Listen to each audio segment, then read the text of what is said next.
40 काल प्रभु के साथ कार्यक्रम में आपका स्वागत है। यीशु का यह वचन, इसलिए तुम पूर्ण बनो जैसा तुम्हारा स्वर्गिक पिता पूर्ण है, अक्सर हमें भयभीत कर देती है।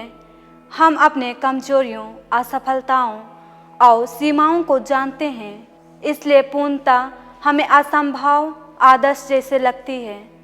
पर यीशु जिस पूर्णता की बात करते हैं वह त्रुटिहीन होने की नहीं, बल्कि प्रेम में परिपक्व होने का बुलावा है। स्वर्गिक पिता की पूर्णता उसकी असीम प्रेम में प्रकट होती है। वह भले और बुरे दोनों पर अपना सूर्य उगाता है। वह धैर्य रखता है, क्षमा करता है और निरंतर अवसर देता है।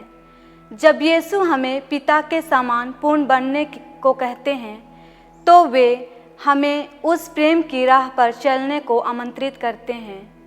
यह एक यात्रा है, कोई एक क्षण में पूरा होने वाला लक्ष्य नहीं।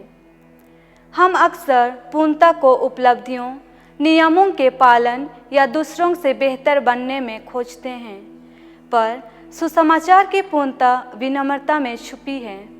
अपने सीमाओं को स्वीकार करने में, गिरकर फिर उठने में और हर दिन प्रेम को चुनने में।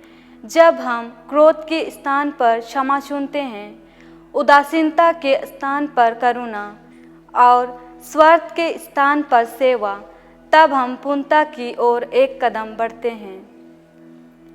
यह वचन हमें निराश करने को नहीं, बल्कि दिशा देने के लिए है। पिता हमें पूर्णता नहीं बल्कि समर्पण चाहता है। वह हमारे प्रयासों को देखता है, हमारी संघर्षों को जानता है और हर छोटी प्रयास में प्रसन्न होता है। उसकी कृपा हमें वह बनने की शक्ति देती है जिसे हम स्वयं से नहीं बन सकते।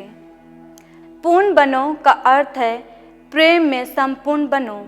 जैसे जैसे हम पिता पर भरोसा रखते हैं और उसके प्रेम को अपने जीवन में स्थान देते हैं, वैसे वैसे हमारा हृदय विस्तृत होता जाता है।